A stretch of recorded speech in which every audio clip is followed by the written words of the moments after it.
napas cuping hidung, hidung merintih, retasi dada, harus kita rujuk segera. Ini tanda-tanda masalah pernapasan ya. Nah, ini ada video ya, saya putarkan. Maaf, ini saya coba tutup, tapi saya mau menunjukkan hidungnya sebetulnya ya. Ya, coba kita lihat. Ini ada anak yang napasnya cepat ya. Napasnya cepat. Dan kalau kita lihat hidungnya ini kembang kempis. Ini namanya napas cuping hidung. Ini saya izin ganti jaringan dulu ya, soalnya kok nggak stabil sebentar. Kita lihat sekali lagi ya. Kita lihat ini retraksi dada, kemudian napas cepat, napas cuping hidung. Ini kita kalau menjumpai seperti ini namanya distres napas yang berat ya. Kalau ringan mungkin hanya napas cuping hidung saja, mungkin hanya napas cepat saja ya. Kemudian setelah itu kita lihat telinganya, hidungnya, tenggorokan, suruh buka mulut ya, ada sumbatan enggak, ada merah tidak. Mungkin kalau yang sekarang baru kasus-kasus yang sekarang baru banyak itu kasus difteri ya. Di situ ada kelihatan kalau kita suruh buka mulut maka akan terlihat tenggorokannya ada detritus atau warna keputihan.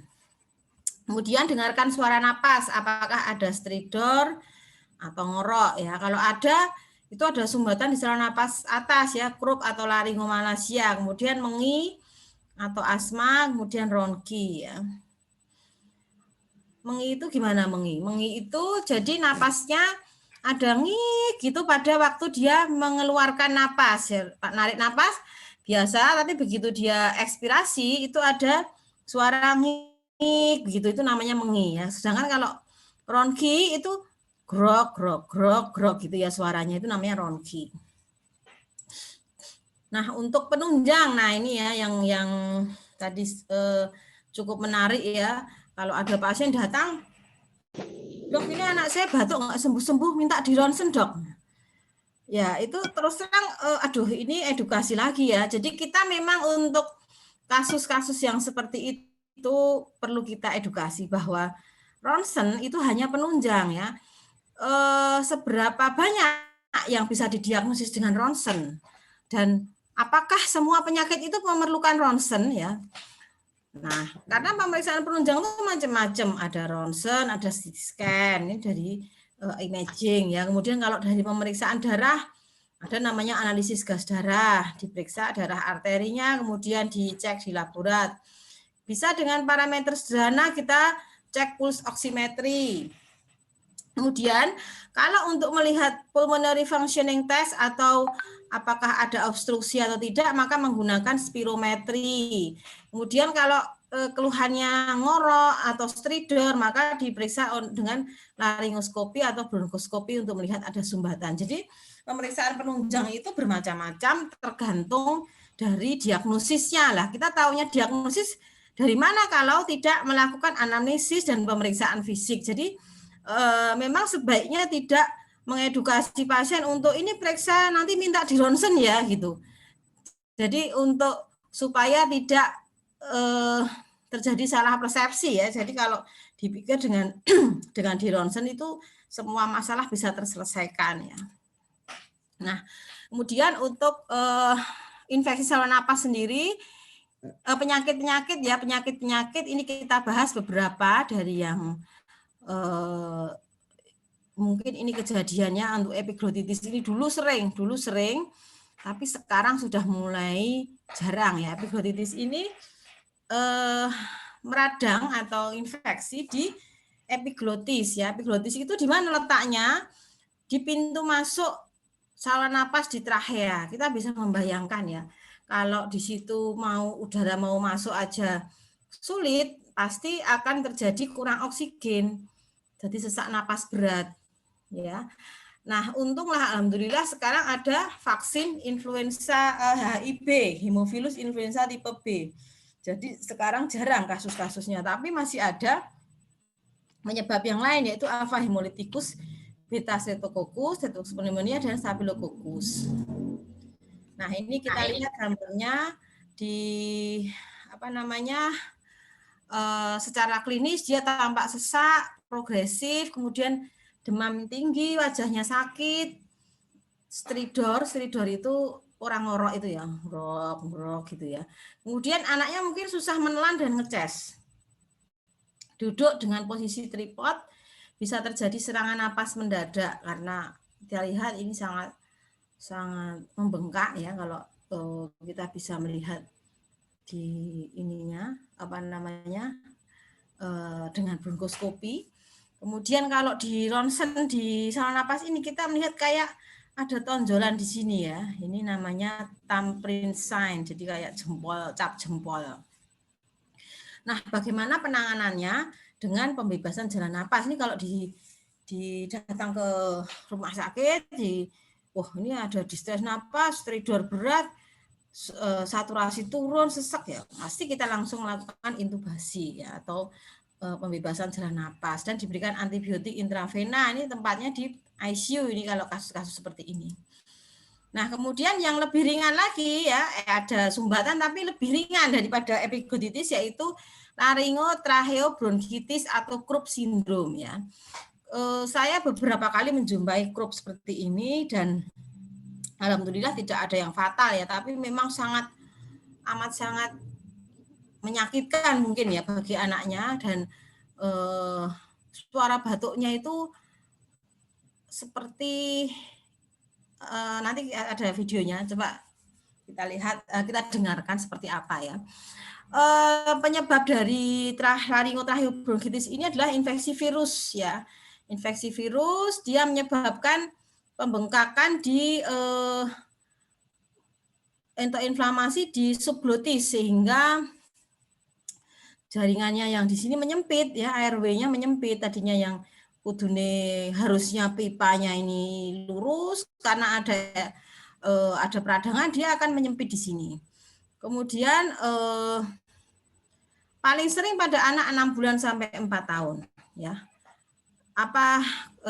Keluhannya namanya batuk spasmodik. Spasmodik itu terus ngikil ya. Kemudian penyebabnya adalah virus parainfluenza ya, influenza.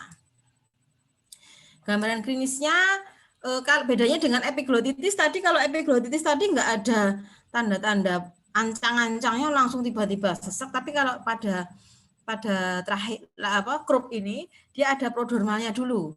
Pertama ngelemeng-lemeng, batuk ringan, lama-lama kok stridor, suaranya serak ya. Batuknya barky cough itu seperti anjing menggonggong ya. Kemudian demam berlangsung selama 3 sampai 7 hari, bisa terjadi lama-lama juga bisa terjadi distres napas kalau tidak segera lakukan penanganan ya. Stridor memburuk pada saat malam dan ketika rewel. Jadi semakin dia rewel, nangis terus, semakin serak suaranya. Kemudian dapat juga terjadi wheezing karena kita tadi lihat dia juga bisa di bronkus ya. Jadi laryngotracheobronchitis, jadi di laring, di trachea dan bronkus, jadi bisa terjadi wheezing ya. Ya, ini sebentar.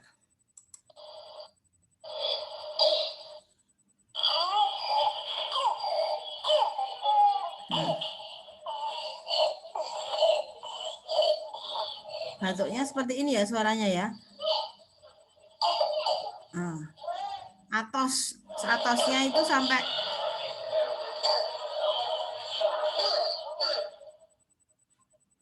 ya. Kita ulangi lagi.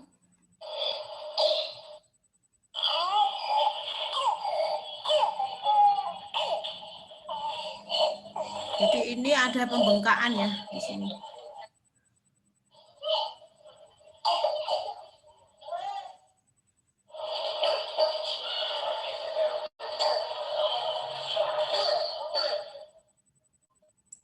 Ya. Kemudian gimana penata laksanaannya? Penata laksanaannya ya terapi suportif ya, kasih cairan banyak, turun panas, oksigen bila perlu. Kemudian diberikan steroid untuk mengurangi pembengkakan di laring tadi. Kemudian kalau ada sesak napas, maka dilakukan nebul ya, tapi nebulnya dengan epinefrin yang racemic ini kok racemic epinefrin ya. Jadi kadang-kadang kita kan gini ya, kita tidak melakukan diagnosis dengan tepat, tidak melakukan pemeriksaan dengan tepat, pokoknya semua batuk di nebu, padahal nebunya batuk itu beda-beda, ada yang epinefrin, nanti kita lihat ada yang NaCl pekat, ada yang dengan bronkodilator ya. Jadi tidak semua batuk itu nebu obatnya ya, itu juga harus kita luruskan dulu ya. Kadang-kadang pasien datang kuruk-kuruk, dok anak saya batuk ngikil minta diuap lah. Kok minta itu apa sudah tegak diagnosis asma atau apa ya. Jadi kalau memang dia memang serangan asma sih enggak masalah, di nebulizer ya itu obatnya. Tapi kalau bukan asma, kita harus hati-hati dulu.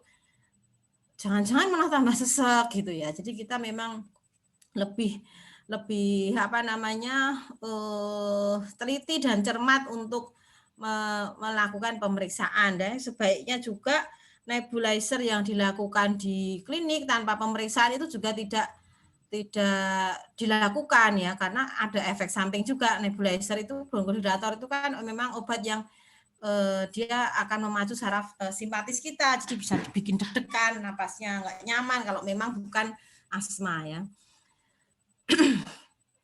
Kemudian rawat inap diperlukan bila anak sesak ya.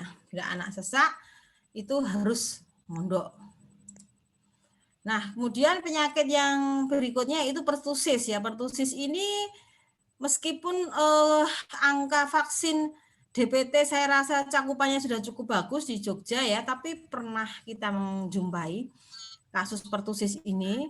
Untuk tahun ini, 2 tahun ini setelah COVID ini saya jarang menjumpai, tapi dulu beberapa ya, setahun mungkin 2 kali begitu ya. Ada yang mengalami pertusis, batuk pertusis itu batuknya sangat khas. Jadi kita bisa, oh ini batuk pertusis ya. Jadi batuk pertusis itu namanya whooping cough, batuknya paroksismal. Nah bedanya dengan yang spasmodik tadi apa? Kalau spasmodik itu tadi terus menerus keras dan spasme gitu ya sebenarnya. Paroksismal itu pas lagi batuk gitu. Nanti kalau pas lagi nggak batuk dia santai-santai aja biasa kayak orang sehat. Tapi nanti begitu batuk ya. Nah ini penyebabnya Bordella pertussis. Kemudian paling sering pada anak yang tidak diimunisasi DPT ya, bukan anak aja ya, orang dewasa juga rentan kalau tidak diimunisasi. Kemudian penularannya lewat droplet udara napas ya. Kenapa kok bisa sampai jadi whooping cough? Karena dia memproduksi toksin di pertussis ini. Toksin ini merusak saluran napas dan bisa memasuki darah.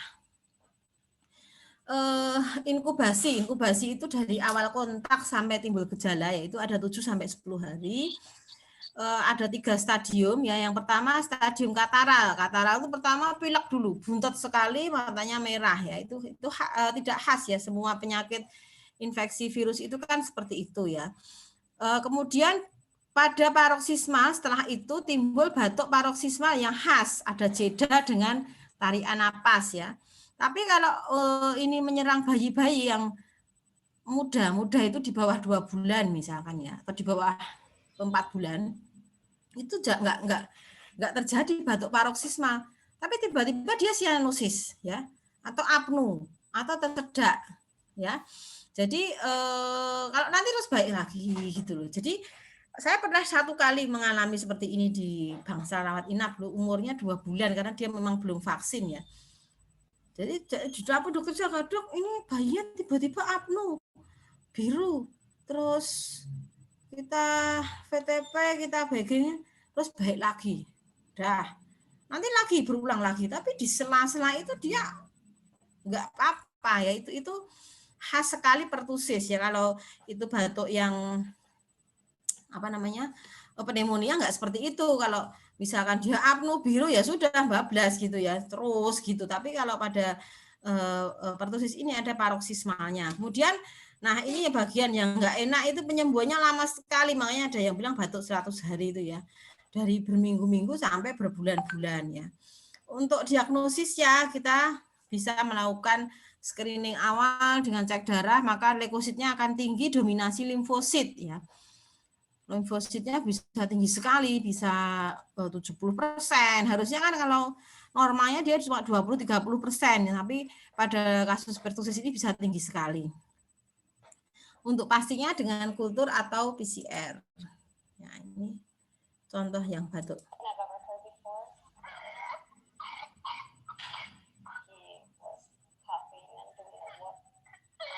Nah, ada gitu ya, itu whoop namanya, whooping cough. Jadi batuknya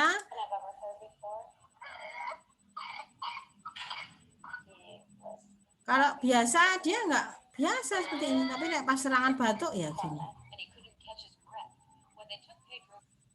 Ya. Jadi itu ya. Penata laksanaannya pada bayi muda karena ada risiko apnea tadi dan tersedak maka harus rawat inap. Kalau orang dewasa, anak-anak yang lebih besar tidak perlu. Kenapa? Itu menular. Nanti kalau sampai dirawat kita harus perlu bangsal isolasi ya, kayak bangsal COVID itu ya, ribet ya. Jadi kalau tidak berat, bukan bayi muda yang risiko apnea tidak, kita bisa rawat jalan.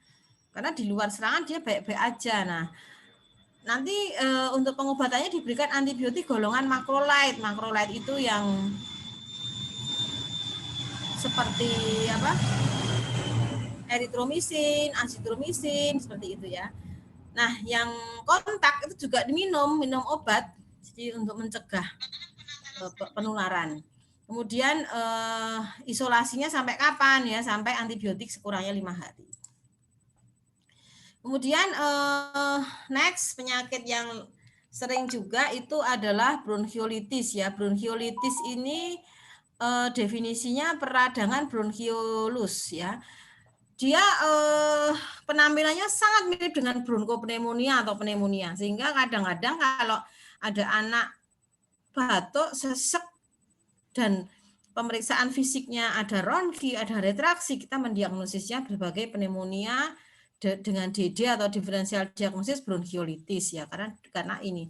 Nah, bedanya ini epidemiologinya pada anak di bawah 2 tahun ini paling sering. Jadi kalau ada anak di bawah 2 tahun terkena sesak napas ya, kita kemungkinan paling sering yaitu adalah bronkiolitis. Bronkiolitis ini disebabkan oleh virus RSV atau respiratory syncytial virus ya. Yang lebih jarang lagi yang lainnya ya. Nah, para influenza, adenovirus, rhinovirus, influenza dan coronavirus ya. Coronavirus ini sebetulnya virus lama ya, tapi sekarang ada yang varian baru ini. Sebenarnya dari dulu sudah ada ya. Pada anak itu saya yang paling ngeri ya, paling ngeri itu ya virus RSV ini karena sangat berat pada anak, bisa jadi sesak napas, harus rawat inap ya, dan pengobatannya tidak simpel, tidak hanya sekedar minum obat batuk terus sembuh ya, karena kalau RSV ini nanti ada apa namanya mukus produksi lendir yang cukup banyak. Nah, ini juga sama gejalanya bertahap, tidak dadakan ya, tidak dadakan kayak yang hepatitis tadi.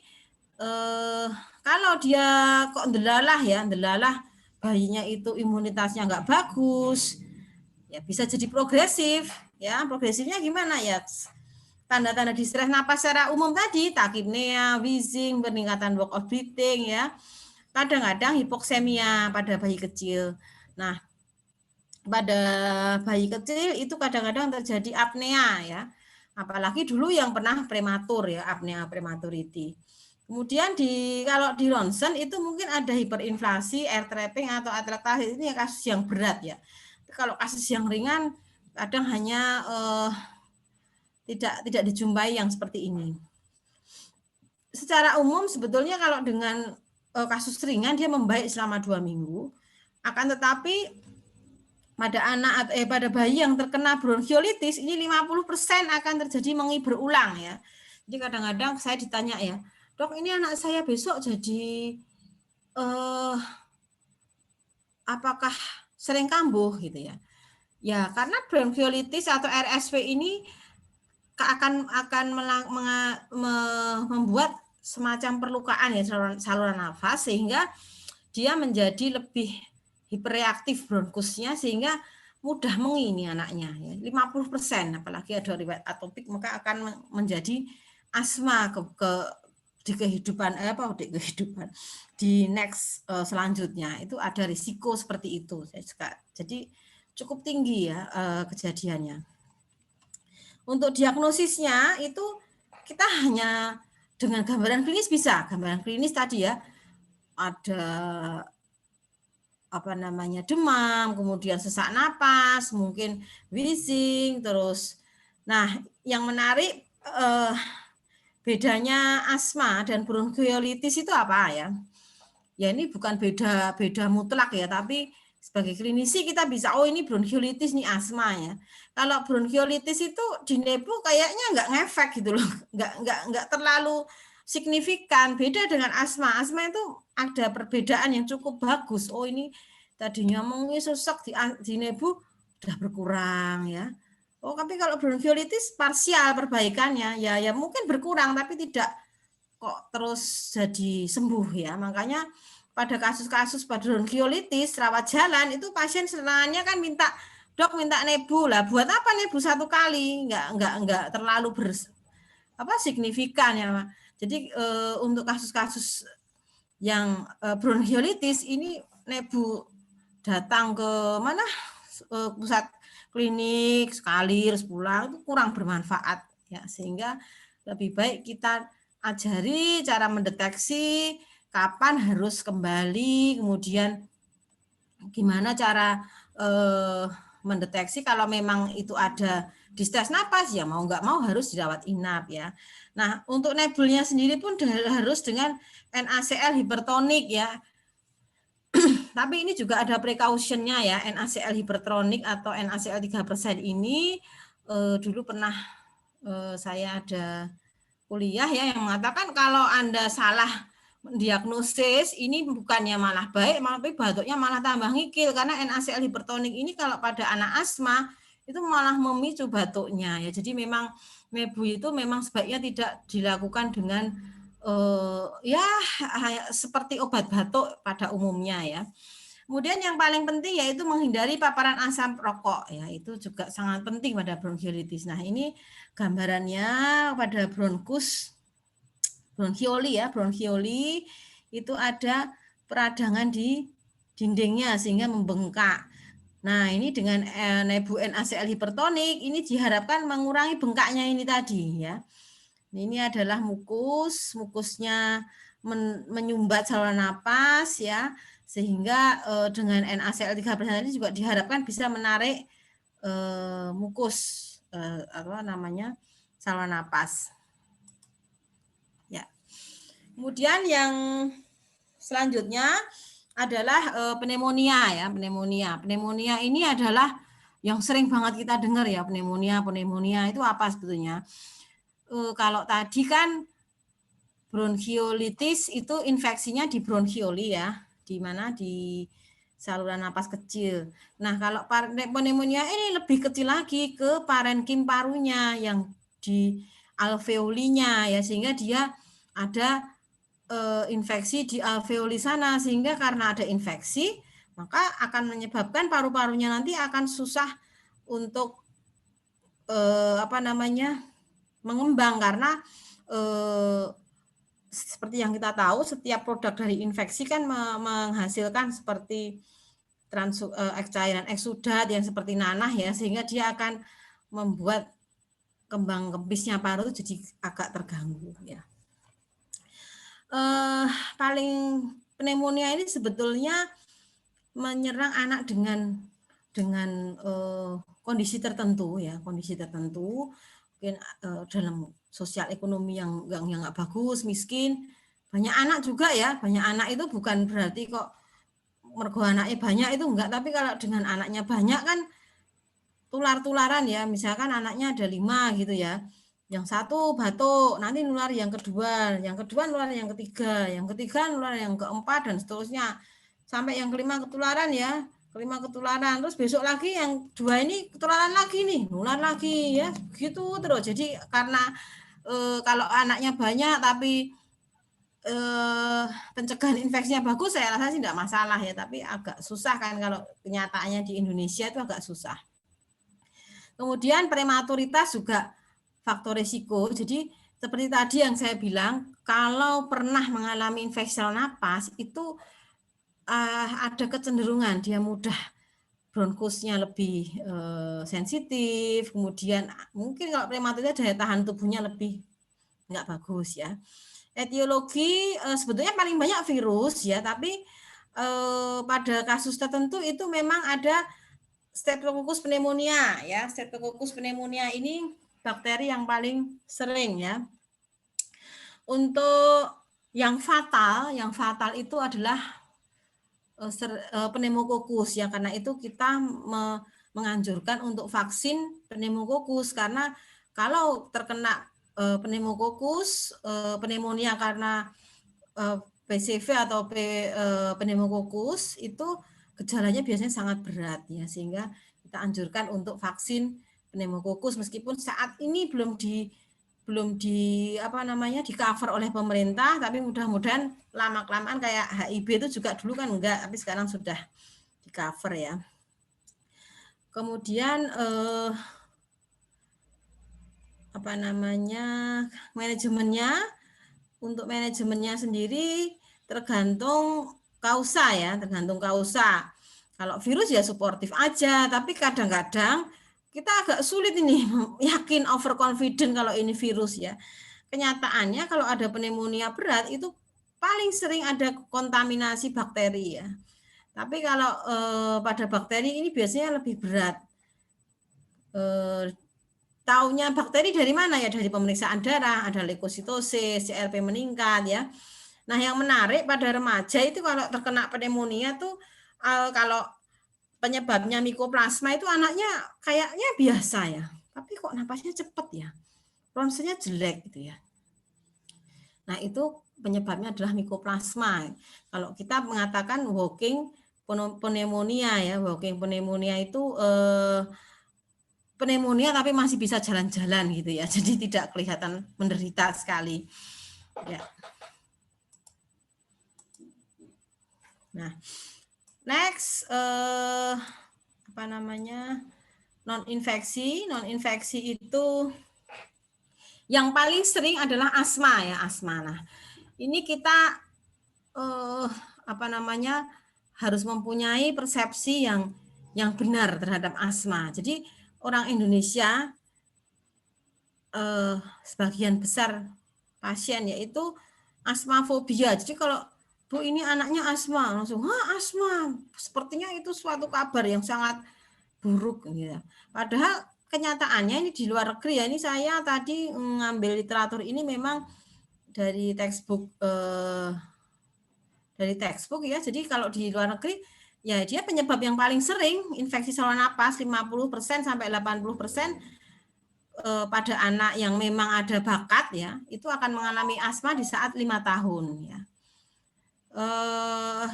Asma sendiri sebetulnya definisinya itu gambarannya itu seperti saluran napas yang hiperreaktif ya.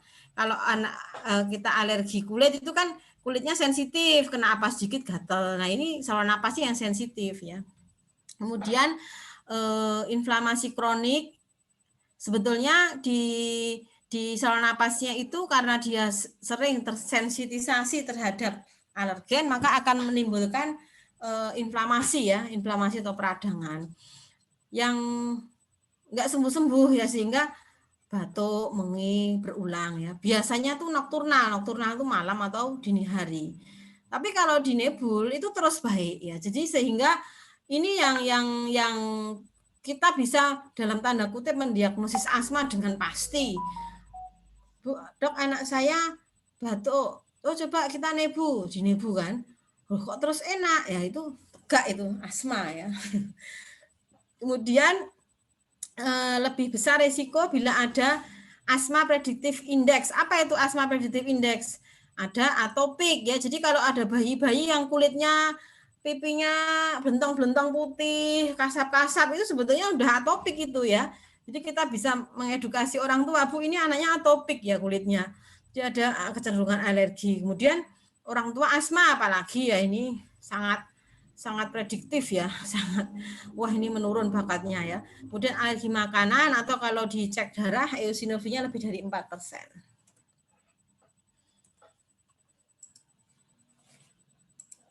Ya. Jadi penyebab asma itu apa sih penyebabnya? Secara umum ada beberapa ya, tapi secara garis besar itu ada faktor predisposisi, kemudian trigger ya, pencetus ya. Faktor predisposisi itu pencetus ya. Apa pencetusnya? Atopik, dia makan udang, gatel, terus asmanya juga tercetus, atau minum es yang apa namanya, minum marimas ya, minuman kemasan yang warna-warni, tercetus ya asmanya. Kemudian paparan asap rokok, polusi ya. Kemudian virus, infeksi virus, keturunan batuk pilek temennya ya. Kemudian polusi udara. Nah, ini adalah pencetus asma. Kemudian trigger itu tadi kan pencetus. Ya, ini pemicu ya. Apa sih bedanya ya? Hampir sama lah, tapi kalau trigger ini kan bisa sebetulnya bisa kita hindari ya, yaitu yang pertama aktivitas fisik. Aktivitas fisik itu gimana? Dikatakan kalau yang menjadi triggernya ini yang membuat kita hiperventilasi, misalnya kita lari sprint, terus habis itu menggeh-menggeh gitu ya. Nah, itu bisa memicu asma. Kemudian udara dingin, GERD, emosi juga. Nah, kemudian ada namanya komorbid ya, rintis alergi, cystic fibrosis. Jadi asma itu dengan segala pernik-perniknya itu banyak, ada pencetus, ada trigger, ada komorbid, dan itu semua harus kita kontrol ya. Kita bisa membayangkan ya, bagaimana mungkin dengan kondisi yang harus banyak sekali yang kita kontrol itu datang hanya dengan sebetulnya ini sakitnya apa. Nah, itu memang kalau dengan seperti itu kita harus mulai dari awal membongkar dulu. Saya agak lama kalau ada pasien dengan asma seperti itu. Dan saya nggak tahu apakah keluar dari praktek itu mereka puas atau gimana sih, kok nggak ada penyelesaian ya seperti itu. Tapi paling tidak kita semakin banyak orang teredukasi mengenai asma ini, jadi kita tahu oh berarti kita nggak boleh nih kena asap rokok misalkan gitu ya, nggak boleh dekat dengan penderita batuk pilek, harus pakai masker, nggak boleh rinitis alergi juga harus dikontrol dan sebagainya ya. Jadi kita akan teredukasi ya semua nanti. Kemudian untuk patofisiologi sendiri, pertama ada peningkatan sel inflamasi dan mediator-mediator. Ini yang menyebabkan bronkokonstriksi ya. Jadi di sini ada penebalan dinding, ini digambar di sini ya. Peningkatan sekret, kemudian sekretnya lama-lama meningkat, dan mungkin remodeling saluran napas ya. Apa itu remodeling? Remodeling itu karena inflamasi kronis, maka saluran napasnya itu lama-lama akan berubah. Berubah yang gimana? Berubah yang jadi baik atau enggak? Yang sayangnya kalau remodeling ini jadi enggak lebih baik, jadi lebih mudah tercetus ya. Sehingga pada asma itu nanti ada step-stepnya. Ya. Nah, untuk diagnosisnya apa? Gambaran klinis. Jadi kita cukup dengar ceritanya aja kita bisa tahu oh ini asma, Bu. Gitu. Enggak perlu mana buktinya di ronsennya ada, ronsen tidak ada kata-kata asma, itu enggak ada ya. Jadi di ronsen itu bacaannya cuma infiltrat, kemudian ada bronkopneumonia begitu, nggak pernah ada kata-kata asma gitu, nggak ada ya. Jadi asma itu kita diagnosis dari gambaran klinis sama ini tadi respon terhadap bronkodilator, misalkan di nebu kok membaik, nah itu asma ya. Kemudian spirometri ya, spirometri ini seperti adik yang pakai baju merah ini ya, dia tiup-tiup, terus ini ada alatnya seperti komputer begini. Di sini nanti akan kelihatan seberapa besar obstruksi saluran napasnya ya. Ini alatnya di Sarjito ada, tapi di rumah sakit yang lain kayaknya belum. Untuk anak-anak, kalau untuk orang dewasa sih mungkin sudah banyak ya spirometri. Kemudian penata laksanaannya yang pertama adalah assessment. Assessment itu penilaian klinis. Oh, ini asma yang ringan. Oh, ini asma yang bandel ya. Itu adalah suatu assessment. Kemudian dimonitor, Bu, ini asmanya bandel nih. Saya kasih inhalasi MDI ya. MDI itu seperti yang adik ini ya. Nanti kontrol 2 minggu lagi coba saya lihat seperti apa misalnya begitu. Nah, kita lihat, oh kok nggak membaik, maka kita assess lagi seperti ini. Kemudian edukasi ya, edukasi ini sesuatu hal yang wasting time, tapi ini sangat penting untuk kepatuhan. Kemudian menghindari pencetus dan terapi komorbid, pengobatan dengan step up dan step down. Apa itu step up, step down ya? Nah ini ya. Jadi ini adalah step kita pediatrician kalau menerapi asma ya. Pertama pakai obat batuk yang diminum. Saba itu salbutamol, obat-obat salbuterol begitu ya. Yang diminum kalau perlu, PRN itu Prorenata ya kalau perlu ya. Jadi step pertama ini yang asma intermittent itu yang intermittent itu yang kambuhnya itu jarang ya. Misalkan dalam setahun dia kambuh 3 kali ya, itu termasuk jarang ya. Kemudian step 2 itu yang sudah persisten. Persisten itu sebulan sekali kambuh serangannya. Nah, kita kasih mulai inhalasi tapi steroid saja. Kok nggak membaik? Lanjut ke step 2. Ya, step 2 dengan kombinasi inhalasinya yang lebih kompleks lagi. Kok belum membaik lagi? Lanjut ke step 4. Nah, di sini kalau nggak membaik juga di step 4, disarankan kita rujuk ke spesialis respirologi anak ya. Respirologi anak itu konsultan untuk respirologi ya. Kalau di Jogja mungkin di rumah sakit Sarjito itu lengkap di sana ya. Tapi kalau di rumah sakit yang lain mungkin baru pediatri kita bisanya step 4 ke bawah ini ya. Dan next terus bisa sampai terapi imunoterapi nanti ya. Nah, tiap step pasien edukasi, kontrol lingkungan dan manajemen komorbid. Nah, ini yang susah ya. Kontrol lingkungan ya, seberapa bisa kita mengontrol lingkungan.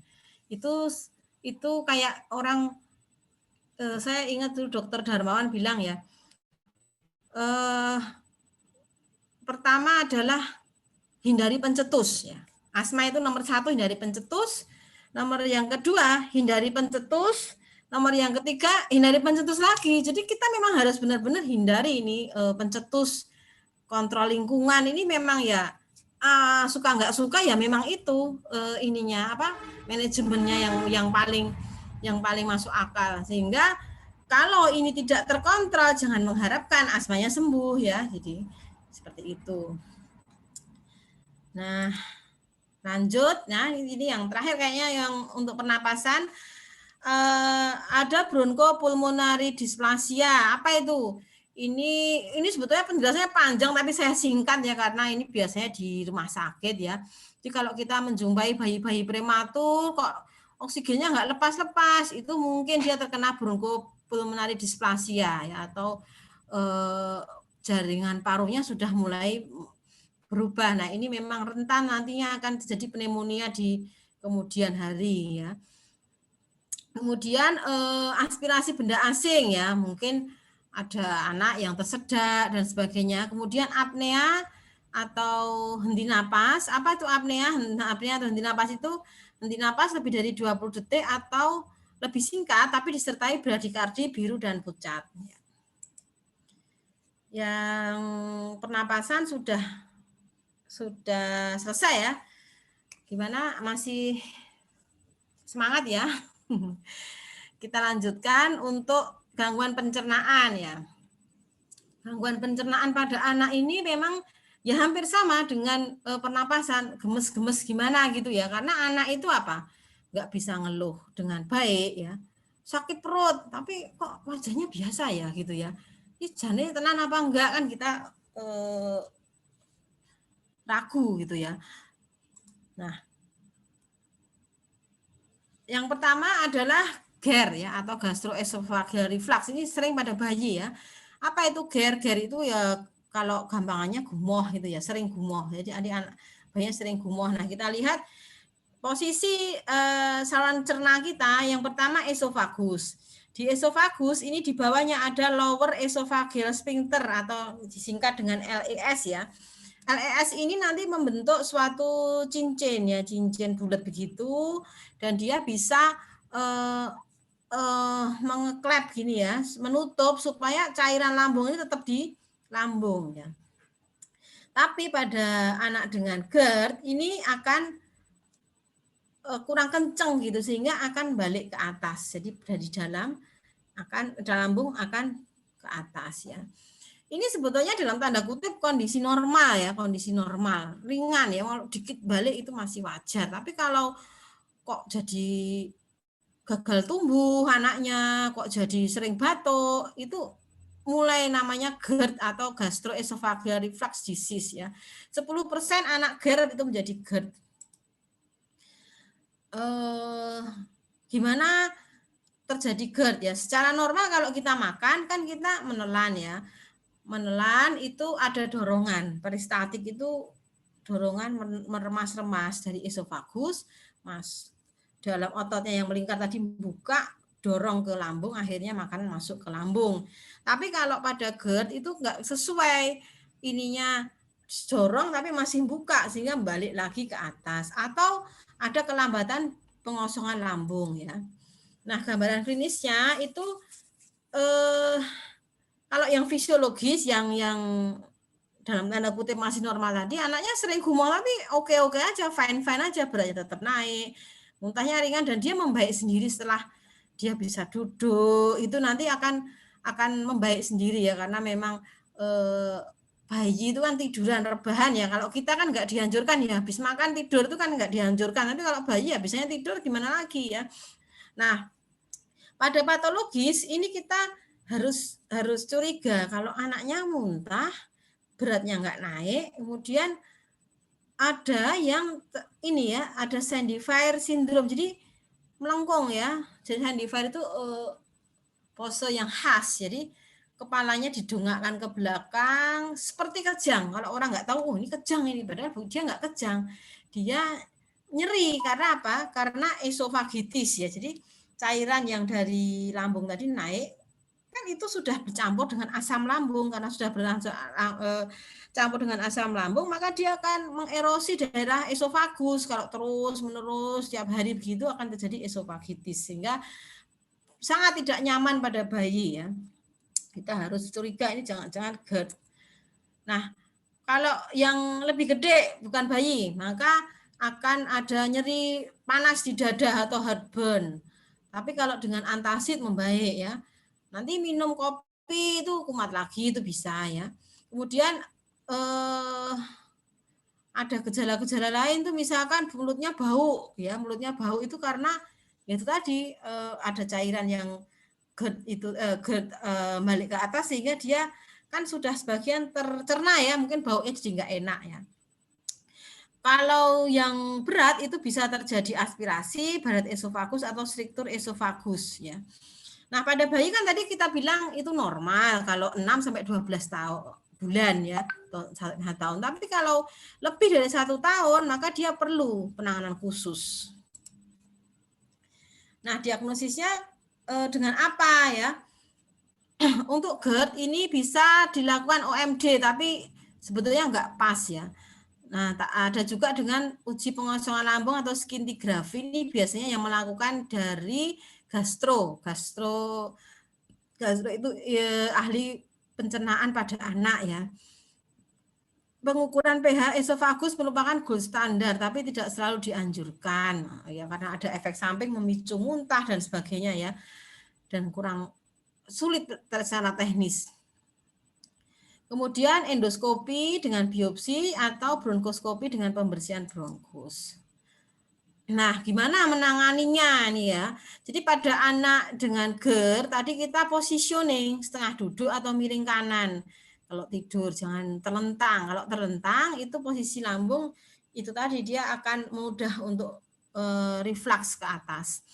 Kemudian makanan posisi kecil dan ada thickening milk, namanya thickening milk itu dulu dijual secara komersial, tapi sekarang susah ya mencarinya ya, karena memang secara teknis kan bayi ASI masa minum thickening milk gitu ya. Tapi nanti kalau sudah 6 bulan itu boleh dilakukan thickening ya. Jadi kalau dulu kita diajari ditambah tepung beras ya untuk susunya itu sehingga mudah turun ke lambung ya.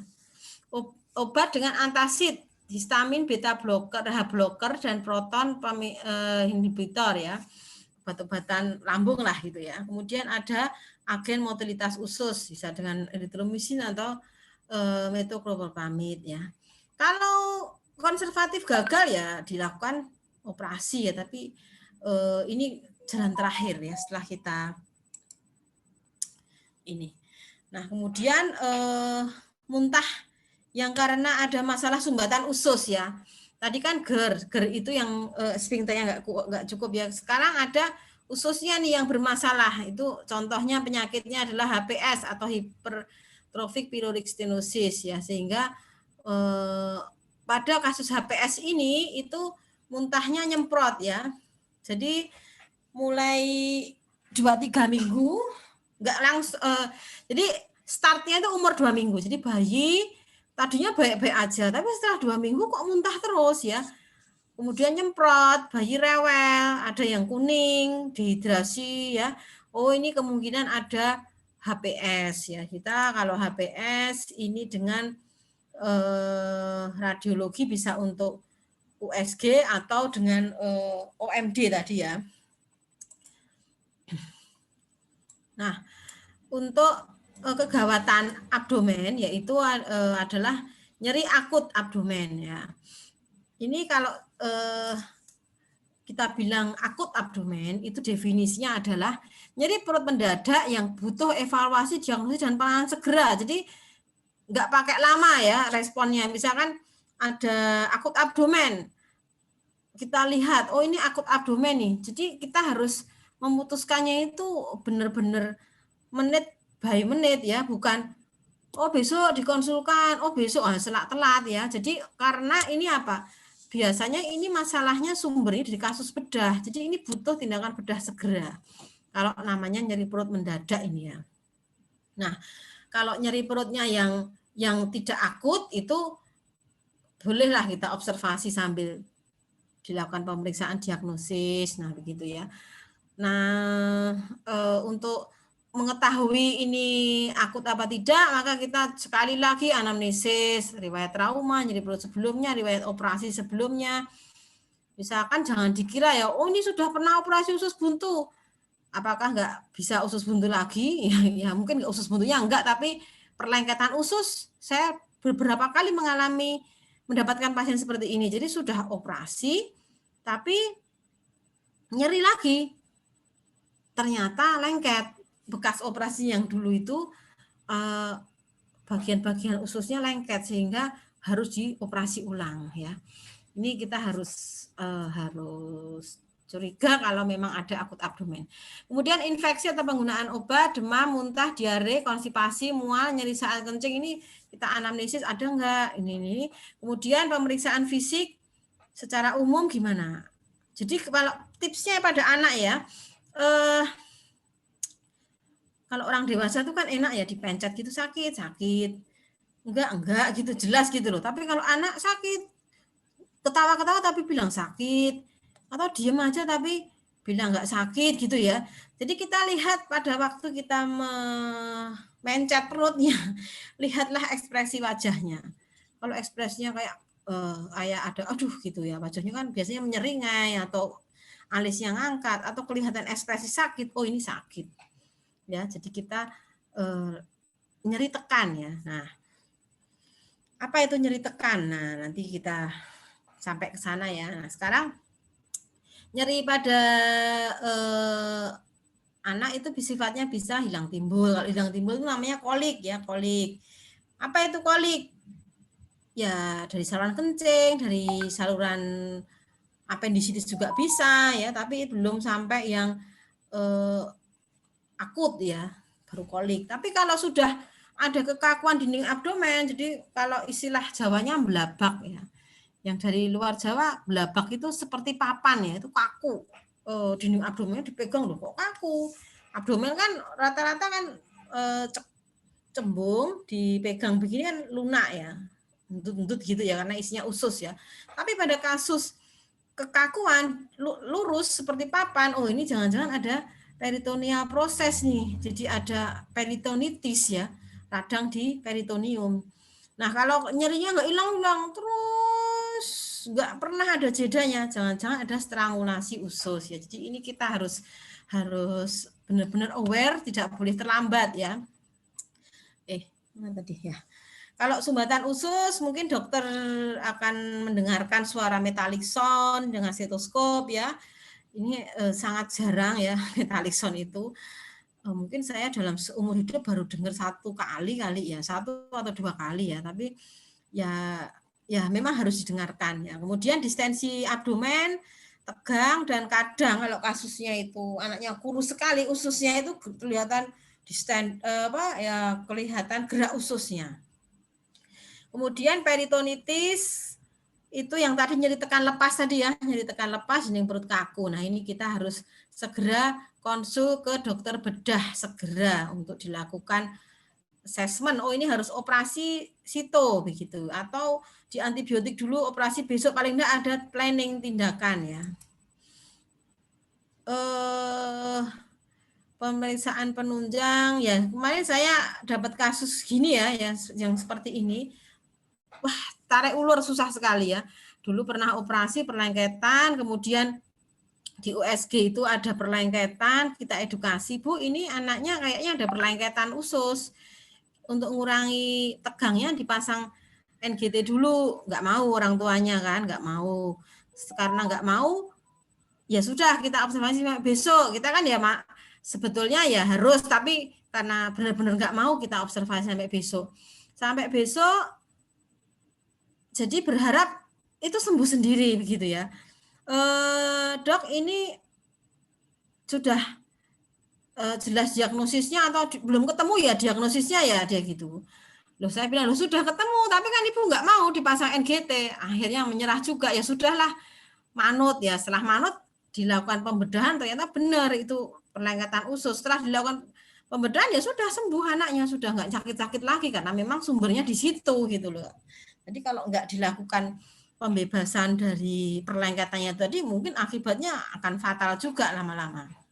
Nah, kemudian lanjut untuk radiologi itu bisa dengan USG, CT scan atau fluoroskopi atau pemeriksaan dengan kontras tergantung organ yang terkena ya saat itu. Kemudian pemeriksaan laboratorium darah rutin, CRP, urinalisis, dan seterusnya. Nah, tes kehamilan ini kalau usia remaja-remaja mungkin kita bisa melakukan, kalau kita kok kayaknya nyerinya jangan-jangan KET disertai pucat, nah itu kita bisa melakukan tes kehamilan. Ini sebetulnya pembahasannya banyak sekali ya, tapi saya singkat saja.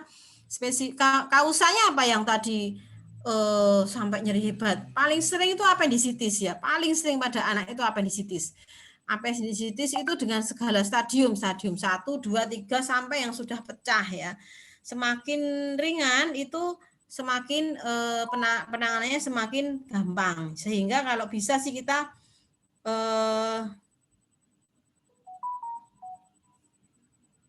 kalau bisa kita mendeteksi pada stadium awal supaya tidak usah dilakukan open laparotomi ya. Kemudian pankreatitis akut dan kolesistitis ya. Apakah anak-anak itu bisa mengalami kolesistitis? Ya bisa saja, tapi jarang. Ya, selanjutnya untuk gangguan pencernaan yang cukup sering, yang cukup membuat kita aduh kok enggak sembuh-sembuh gitu ya, adalah konstipasi ya. Ini sama dengan asma tadi ya. Konstipasi ini juga aduh edukasinya kita harus benar-benar telaten ya. Kenapa? Karena ya berulang biasanya begitu ya. Definisinya adalah kesulitan BAB, nyeri saat BAB, nyeri perut dan retensi feses. Feses biasanya bentuknya keras dan kering ya. Pada anak-anak yang mengalami konstipasi kronis itu sering enkopresis. Nah, enkopresis itu namanya keren banget ya, tapi kalau di Indonesia kan yang keciprit ya, keciprit atau Jawanya kecirit ya. Kecirit itu ada keluar di celana itu loh yang sedikit ya fesesnya. Nah, ini sering terjadi pada anak. Pada saat bayi bisa mulai saat bayi lahir 24 jam nggak BAB, itu kita curigai konstipasi organik karena gangguan organ ya. Tapi kalau terjadi pada usia setelah toilet training, usia 3 tahun, 4 tahun gitu ya, maka paling sering adalah konstipasi fungsional. Itu apa bedanya organ dan fungsional nanti kita bahas ya. Sebetulnya frekuensi BAB normal tuh berapa kali sih ya? Umurnya tergantung umur. Kalau bayi baru lahir bisa 10 kali, bisa pokoknya dia lebih dari 4 kali dalam satu hari.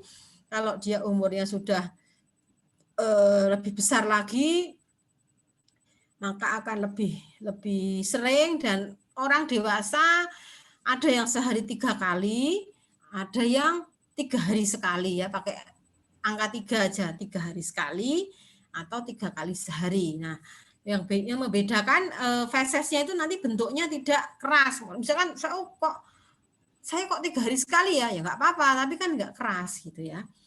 Memang ada yang seperti itu. Nah, penyebabnya ya tadi ya ada 2 macam ya, fungsional dan organik. Fungsional itu apa? Fungsional itu kita itu bisa BAB itu kan karena sphincter anus kontraksi mendorong feses yang di dalam sekum itu turun ke bawah dan bisa dikeluarkan dengan baik ya, tidak nyeri tapi ya. Nah, pada anak-anak yang pernah mengalami konstipasi itu kan jadi sakit tuh. Karena sakit dia nahan ya. Karena dia nahan BAB-nya fesesnya yang harusnya tadi keluar itu jadi ketahan sekian hari. Akhirnya lama-lama ya tetap keluar tapi keras, sakit dan besar. Ini trauma sekali ya. Jadi anaknya sakit. Jadi dia takut ya. Seringnya kalau anak-anak yang fungsional gini lihat kamar mandi udah wah ketakutan ya. Dia sampai mending diampet-ampet sampai keringat dingin jongkok-jongkok di pojokan itu ya.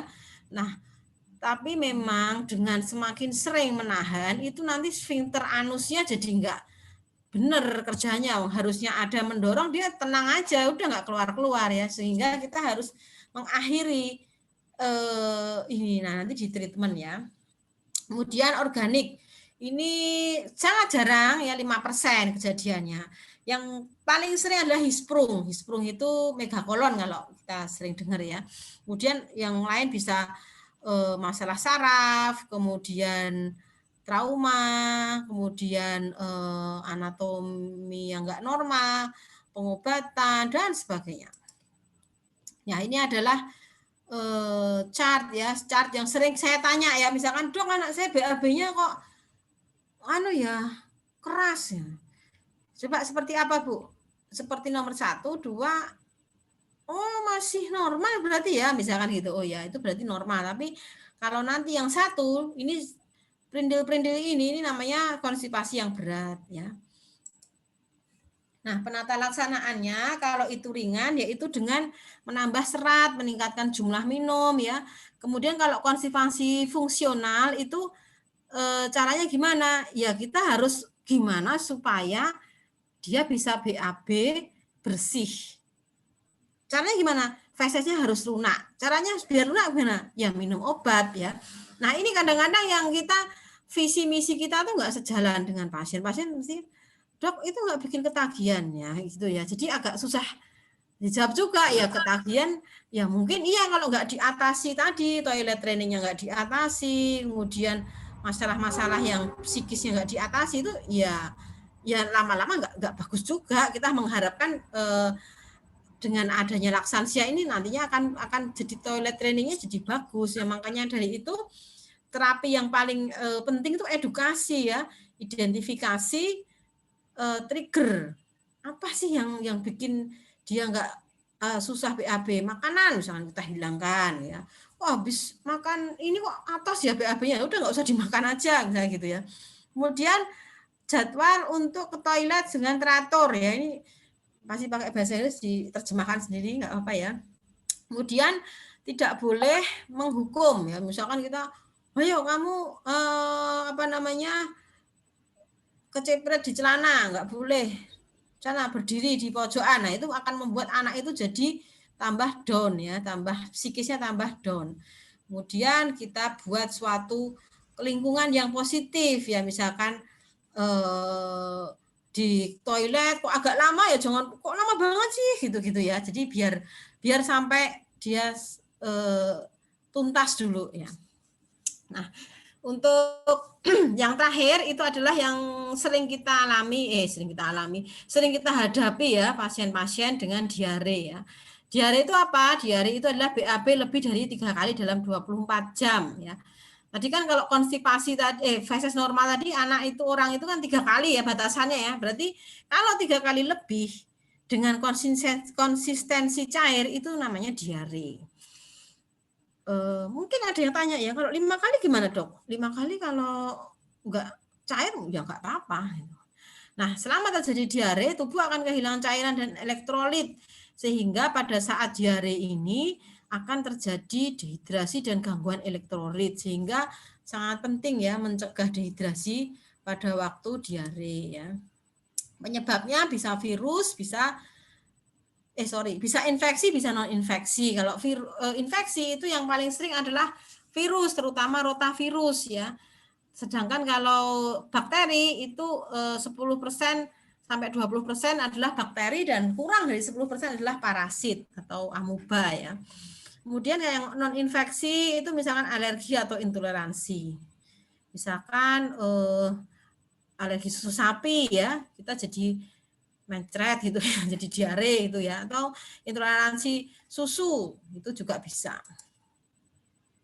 Kemudian untuk pemeriksaan itu tanyakan anamnesis dulu, tanyakan berapa kali BAB, apakah lendir dan darah, kemudian ada gejala seperti muntah-muntah enggak, nilai derajat dehidrasi, dan diberikan cairan rehidrasi oral ya, yang kita kenal dengan oralit. Nah, ini penanganannya untuk diare tanpa dehidrasi ini masih diganti. Jadi gimana supaya anaknya nggak dehidrasi? Setiap kali BAB diganti dengan cairan. Bisa diberikan cairan rehidrasi oral, bisa air putih, bisa ASI ya, termasuk susu formula juga bisa. Kemudian kalau ringan sedang itu mulai haus, pipisnya berkurang, matanya cekung, bibir kering, ini harus diberikan cairan rehidrasi di bawah pengawasan tenaga medis, sehingga harus dibawa ke rumah sakit. Kalau di rumah sakit kita mendapatkan dehidrasi ringan sedang ini, kita anjurkan untuk rawat inap, atau kalau memang dia masih ringan dan kita lihat minumnya, dicoba minum dulu. Oh bagus, ya sudah. Nanti kita lihat dalam 4 jam, kalau memang sudah mulai bagus, tidak muntah ya nggak apa-apa. Tapi kalau muntah itu ya berarti harus rawat inap ya. Kemudian minuman apa yang nggak boleh pada waktu dehidrasi ini ya? Cola, apple juice, sport drink ya, yang memiliki kadar karbohidrat dan osmolaritas yang tinggi dapat menimbulkan diare osmotik yang lebih berat ya, dan menyebabkan hiponatremia. Teh juga tidak boleh ya, tidak, seanjurnya tidak ya. Untuk makanan boleh diberikan ya. Nah, kemudian untuk yang ini dehidrasi berat ini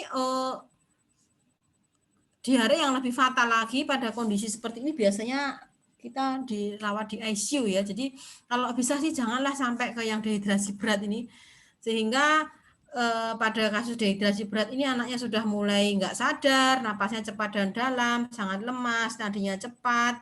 Ya, ini biasanya infusnya itu juga susah banget sampai mungkin harus oper rumah sakit karena rumah sakit yang dituju nggak bisa infus, akhirnya dioper ke sana. Di sana juga nggak bisa infus, akhirnya harus pakai vena sentral, harus pakai CVC ya. Padahal kondisinya sudah kadung jelek ya. Ini yang sering di lapangan seperti itu. Kemudian dietnya gimana? Puasa nggak? Enggak. Jadi tetap makan ya. ASI diberikan tetap. Kemudian ada ganti susu nggak kan gitu kan, ada yang nanya. Jadi ganti susu itu hanya untuk bayi yang mengalami dehidrasi berat atau secara klinis memperlihatkan intoleransi laktosa. Jadi kalau nggak ada, ya nggak usah diganti-ganti. Misalkan, oh diare bakteri nih ya, berarti kan nggak ada intoleransi laktosa. Dok boleh minum susu nggak? Boleh gitu ya. Jadi boleh diberikan. Tapi kalau ada intoleransi laktosa, diare cair, kembung, flatus, kemerahan, tinja berbau asam, oh ini diganti dulu gitu. Kemudian antibiotik haruskah antibiotik diberikan setiap diare? Tidak jawabannya ya. Karena apa tadi? Penyebabnya 70% adalah virus ya. Karena apa? Karena nggak apa-apa untuk jaga-jaga misalkan begitu. Ya karena antibiotik yang tidak tepat itu malah jadi tambah berat ya, bukannya tambah cepat sembuh karena ada disregulasi mikroflora usus ya. Nah, ini adalah lintas diare secara umum. 1 oralit, yang kedua tablet zinc selama 10 hari berturut-turut, teruskan ASI dan makan, berikan antibiotik secara selektif dan berikan nasihat pada ibu atau keluarga. Ya, ini masih ada waktu sedikit.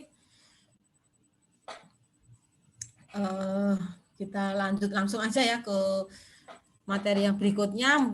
Mudah-mudahan masih pada semangat ini teman-teman. Ini kita ke sistem genitourinaria ya. Genitourinaria ini nanti saya pilih 2 penyakit aja yang paling sering ya. Kita nggak terlalu banyak membahas karena pada anak ya ada sih kasus batu ginjal itu ada tapi jarang. Kemudian apa namanya